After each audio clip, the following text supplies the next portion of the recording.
So hello student, आज हमारा topic रहने वाला है यही फोर्थ चैप्टर 1, जिसके हम न्यूमेरिकल कंटिन्यू करने वाले हैं।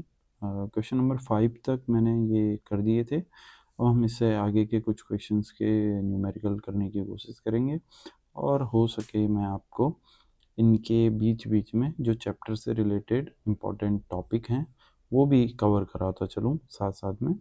ये चैप्टर आईसीएसई का फर्स्ट चैप्टर है जो कि न्यूमेरिकल से रिलेटेड बहुत इंपॉर्टेंट आ जाता है, क्योंकि इससे बहुत ही अच्छे अच्छे न्यूमेरिकल बन सकते हैं। तो आप लोग इनको सॉल्व करना देखिए और हाँ, चलिए फिर स्टार्ट करते हैं। ये मेरा आज का कुछ थंबनेल मैंने बनाया है और आज मैंने जो बैकग्राउंड रखने की कोशिश की है वो डार्क बैकग्राउंड ही रहेगा और उस पे मैं वाइट उससे लिखने की कोशिश करूँगा। आई थिंक इससे पहली वाली वीडियो में मेरा जो बैकग्राउंड रहा है वो लाइट रहा है। तो चलिए शुरू करते हैं क्वेश्चन नंबर 6 से, जो कि हमारे पास कुछ इस तरीके से है। इसको हम समझने की कोशिश करेंगे कि इस चैप्टर में है क्या क्या। तो हमारे पास आ जाता है first of all question number 6। अगर आप पढ़ेंगे तो इसमें लिखा है figure shows two forces each of magnitude 10 newton acting at the point A and B at a separation of 50 centimeter. If opposite direction, calculate the resultant moment of the two forces about the point A. And आपको point A, point B और point ओ के situating exactly हमें M O F निकालना है। M O F means आप torque भी समझ सकते हैं।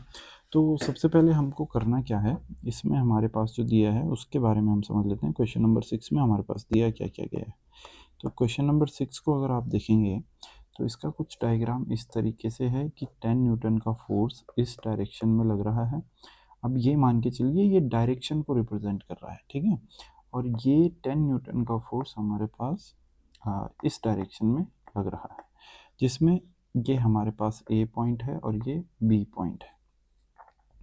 अब ये इसका मतलब ये नहीं है कि ये एक पर्टिकुलर जगह पे, ये समझिए कि इस पूरे कहीं पे भी अगर आप किसी भी पॉइंट पे लेते हैं तो उसमें 10 न्यूटन का फोर्स ही होगा। जिसका हमने एक टॉपिक पढ़ा था इसी चैप्टर में, जिसको हम कपल की फॉर्म में भी पढ़ते हैं, जिसमें एक एग्जांपल आता है तुम्हारे पास। जैसे बॉटल के ढक्कन को खोलने वाले और नल की जो कैप होती है उसको खोलने के लिए भी जो हम फोर्स लगाते हैं, यानी कि इस डायरेक्शन में और इस डायरेक्शन में, तो वो नल खुल जाता है। तो वो वाला इस पे काम करता है, जिसके अकॉर्डिंग हमें, और इनके सेंटर में है एक ओ पॉइंट जिसके अकॉर्डिंग हमने एम ओ एफ निकालना है। और इनके बीच की जो डिस्टेंस है वो है हमारे पास 50 सेंटीमीटर।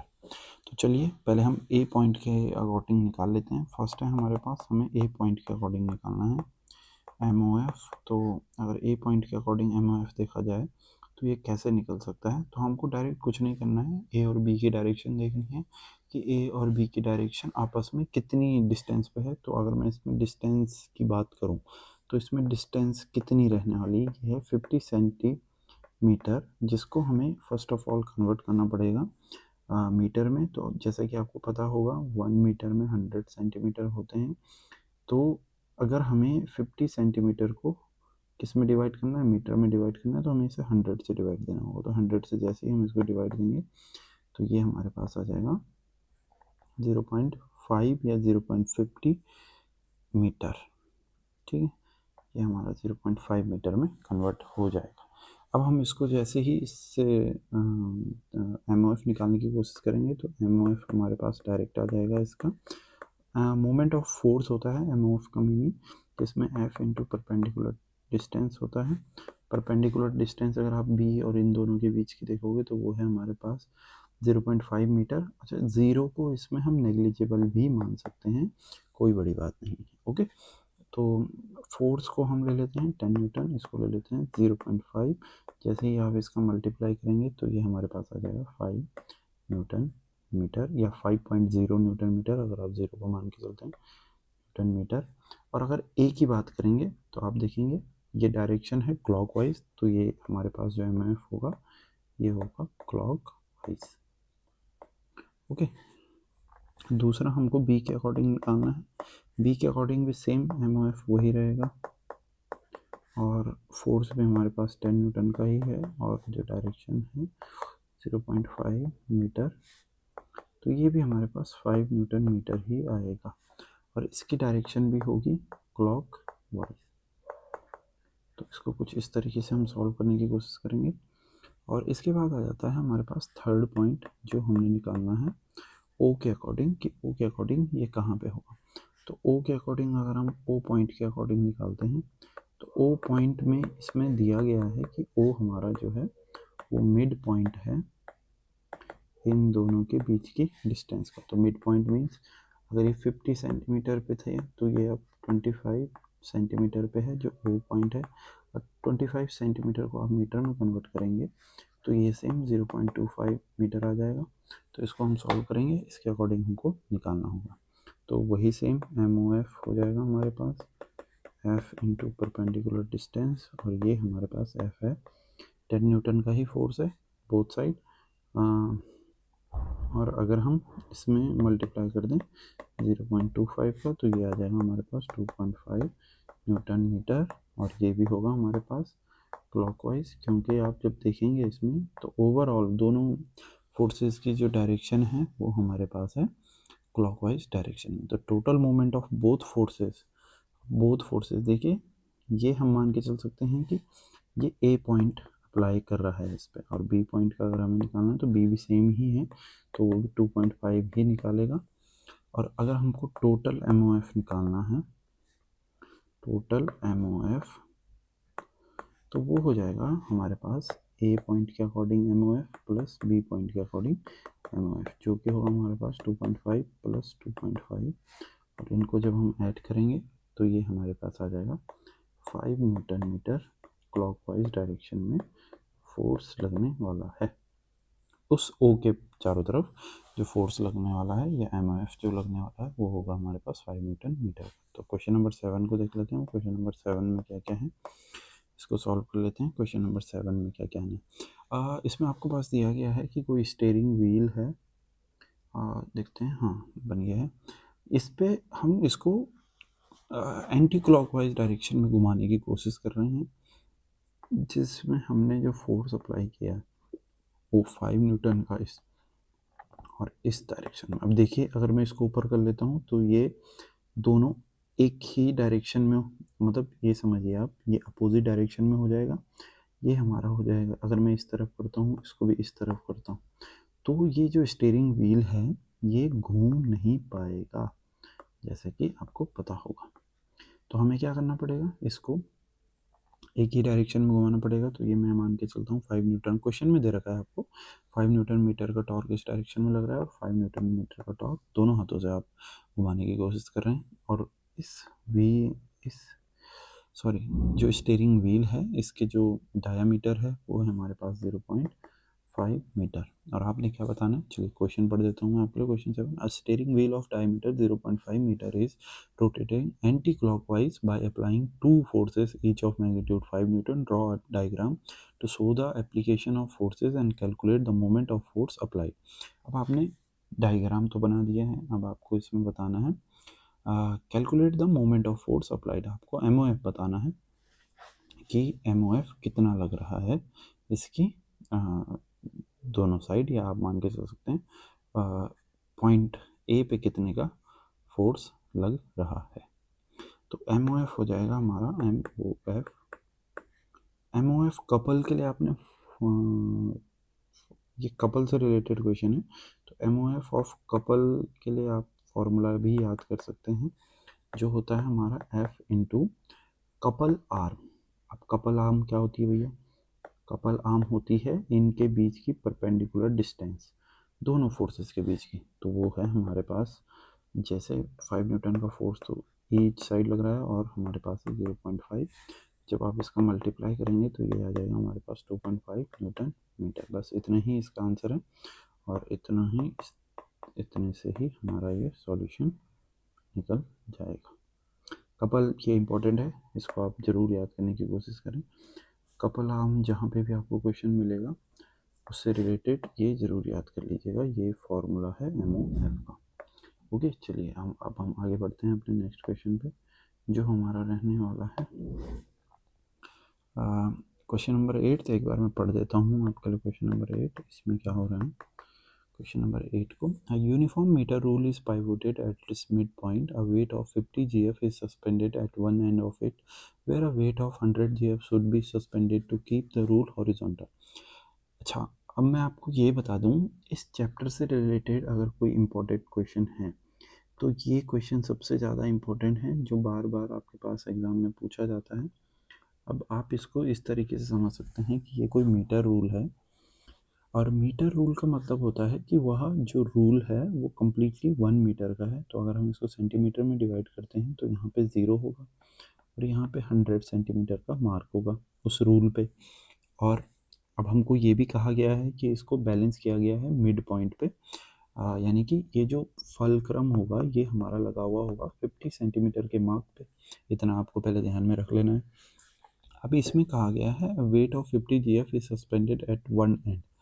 अब इनमें से कोई भी एंड आप ले लीजिए, उसमें हमको क्या कहा गया है कि इसके एक वन एंड पे 50 GF का फोर्स लटकाया गया है। अब हमको ये बताना है कि इस साइड पे हम 100 GF का फोर्स 100 GF का फोर्स कहाँ पे लटकाएं, जिसकी वजह से ये, अच्छा इसको हमको बताना है, तो ये हम पता नहीं है हमें कि कहाँ पे हमें इसे लटकाना है। ठीक है, तो ये हमें पता करना है कि इसको हम कहाँ पे अप्लाई करेंगे जिससे कि ये मीटर रूल बैलेंस हो जाए। अभी अगर इस सिचुएशन की बात करें तो अभी ये मीटर रूल इस तरफ की तरफ झुक गया होगा, तो हमें इसमें 100 GF का एक फोर्स ही मान के चलिए जो हमको लेफ्ट हैंड साइड प्लेस करना है किसी एक पोजीशन पे जिससे ये बैलेंस हो जाए। तो ये कैसे निकलता है, इसके लिए हमें सिंपल ये याद रखना है कि जब ये बैलेंस था तो ये वही वाली सिचुएशन आ चुकी है कि पाइवोटेड, जो हमने आर्म से रिलेटेड भी पढ़े थे जैसे रेंच वगैरह में। तो अभी ये इसको घुमाने की कोशिश कर रहा है, इट मीन्स यहाँ पे टॉर्क जनरेट हो रहा है कुछ ना कुछ, या तो इस डायरेक्शन में ही हो रहा है जब ये घुमा रहा है। अब अगर मुझे इसको बैलेंस करना है तो मुझे इस डायरेक्शन में टॉर्क जनरेट करना होगा या एमओएफ जनरेट करना होगा। अब वो कितना होना चाहिए, वो उतना ही होना चाहिए जितना ये एमओएफ होगा। तो सबसे पहले क्या करेंगे, हम इसका एमओएफ निकाल लेंगे कि एक्चुअल में ये कितना एमओएफ जनरेट कर रहा है।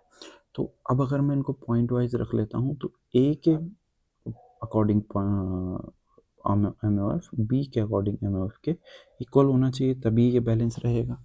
तो अगर ए पॉइंट के अकॉर्डिंग एमओएफ देख लेते हैं, ए पॉइंट का भी हमको डिसाइड नहीं है कि कहाँ पे रखना है, तो रैंडम लेके चलेंगे कि ए पॉइंट कहाँ पे होगा, उस to B of MOF, B point के एमओएफ। दोनों के फॉर्मूले में जो फॉर्मूला आएगा एफ इंटू परपेंडिकुलर डिस्टेंस आएगा, इसमें भी एफ इंटू परपेंडिकुलर डिस्टेंस आएगा।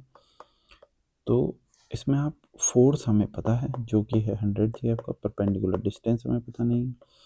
इसमें फोर्स भी हमें पता है और परपेंडिकुलर डिस्टेंस भी हमें पता है जो कि है हमारे पास 50 सेंटीमीटर, जो कि होता है 0.5 मीटर। ओके, तो इसको जब आप सॉल्व करेंगे तो ये हमारे पास आ जाता है। अब चाहे आप चलिए इसी को सॉल्व करते हैं। ये हो जाएगा हमारे पास, इसको सॉल्व करने परपेंडिकुलर डिस्टेंस इक्वल्स टू हो जाएगा 50 इंटू 0.5 अपॉन 100। आप चाहिए तो इसके कैंसिल कर सकते हैं, इससे डिवाइड देने में एक पॉइंट और बढ़ जाएगा और ये आ जाएगा हमारे पास 5 5 से 25, तो ये आ जाएगा हमारे पास 25 0.25।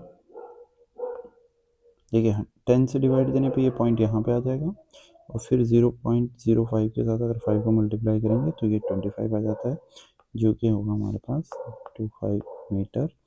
और 0.25 को अब देखिए, इसको तो हमें मीटर स्केल पे रिप्रेजेंट करना है, तो अगर हमको इसको मीटर को डिस्टेंस में कन्वर्ट करना है, सेंटीमीटर में कन्वर्ट करना है, तो फिर से हमें 25 को 100 से मल्टीप्लाई करना होगा, या पहले भी इसमें इसको विदाउट कन्वर्ट करे आप 50 सेंटीमीटर भी रख सकते हैं।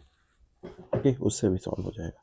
तो ये आएगा 25 सेंटीमीटर मार्क पे। इट मीन्स हमें जो ये ए पॉइंट है ये लगभग 25 सेंटीमीटर के मार्क पे रखना पड़ेगा, जो ये ए फोर्स है, और यहाँ पे इस फोर्स को, इस चीज़ को लटकाना होगा, तभी जाके ये बैलेंस होगा। ओके, तो चलिए अब एक और क्वेश्चन देख लेते हैं। ये क्वेश्चन बहुत ज़्यादा आते हैं आपके पास, तो क्वेश्चन नंबर 9 को देख लेते हैं। क्वेश्चन नंबर 9 क्या कह रहा है? तो क्वेश्चन नंबर 9 की अगर बात करते हैं तो क्वेश्चन 9 है हमारे पास, uniform metre rule balanced horizontally at an I.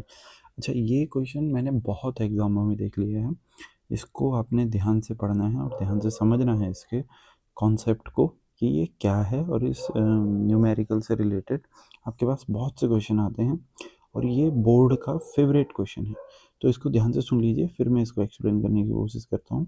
Uniform metre rule balance horizontally on a knife edge placed at the 50 placed at the 58 centimeter mark when a weight of 20 gf is suspended from one end।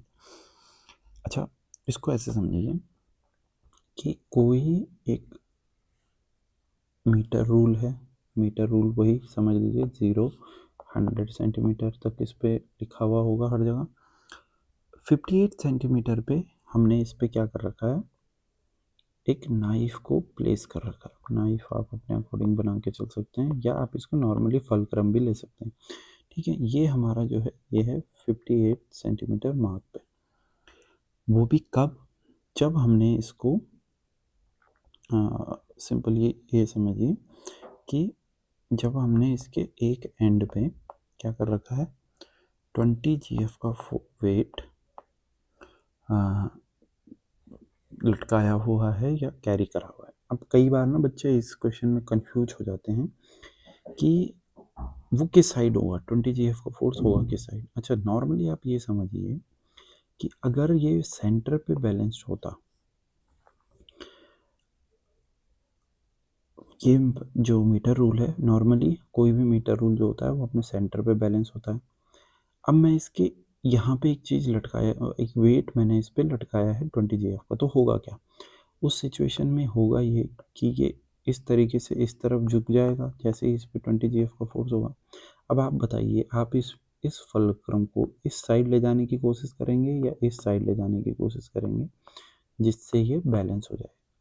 Obvious सी है, जिस तरफ wait लटका हुआ है उस तरफ ही हमें क्या ले जाना होगा, फलक्रम को ले जाना होगा, ताकि वह क्या हो जाए, बैलेंस हो जाए। तो अब हमको ये बताना होता है इसमें कि एक तो हमें इसका फर्स्ट क्वेश्चन इसमें यही था कि इसका एक नीट एंड क्लीन डायग्राम बनाइए, जो मैंने बना दिया है ऊपर पे। What is the weight of the metre rule? अब आपको बताना है कि मीटर रूल का वेट कितना होगा। तो इसको बच्चों इस तरीके से समझिए कि अभी हमने इस फलक्रम को ले गया है 58 सेंटीमीटर के मार्क पे। वो भी कब? जब ये 20 GF के फोर्स के साथ या वेट के साथ इस तरफ मान के चलिए इस डायरेक्शन में झुक चुका है, झुक चुका था, तो तब ये इस पॉइंट पे बैलेंस हो गया। और अगर हम इसको फिर से इसी पॉइंट पे रखें तो ये नीचे इस वाली सिचुएशन में आ जाएगा, जिस सिचुएशन में ये गिरा हुआ है इस तरफ में आ जाएगा, पर अभी ये बैलेंस है। तो इन्हीं दोनों का जो डिफरेंस होता है वही हमारा होता है उस मीटर रूल का वेट। अच्छा, इसको इस तरीके से समझिए, जब मैं इसका न्यूमेरिकल करूँगा तो आपको ये समझना होगा कि anti clockwise momentum equals to clockwise momentum, ये होना चाहिए हमारे पास। अब एंटी क्लॉकवाइज मोमेंटम के द्वारा ही हमको डायरेक्ट इसमें मीटर रूल का वेट पता चल जाएगा।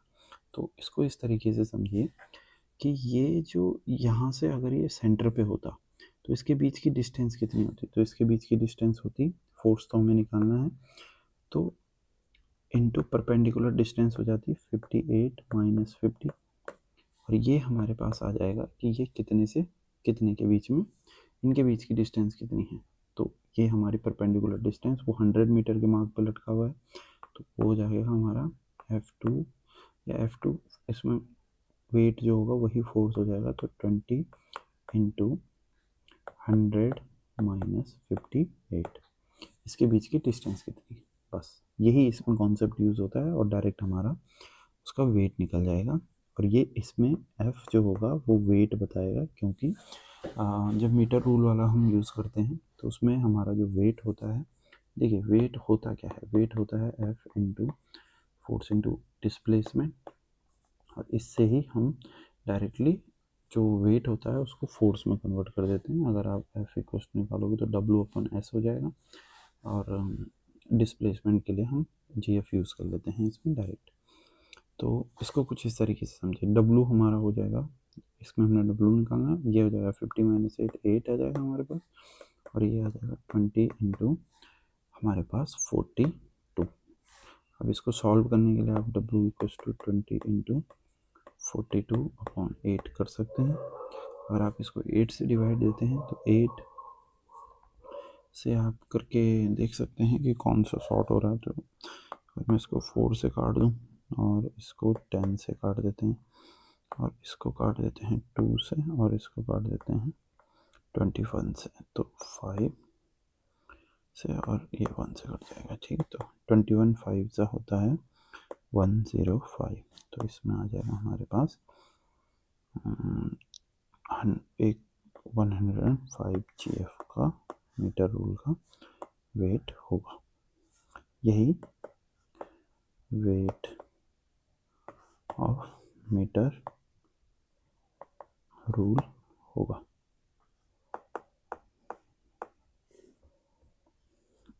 इसमें ना आई थिंक मेरे एक मिनट रुकिएगा, मुझे इसमें कुछ चेक करना है। इसमें बंद करनी होगी ताकि रिफाइन ना करें। ओके, अब 10th क्वेश्चन और लास्ट क्वेश्चन देख लेते हैं आज का।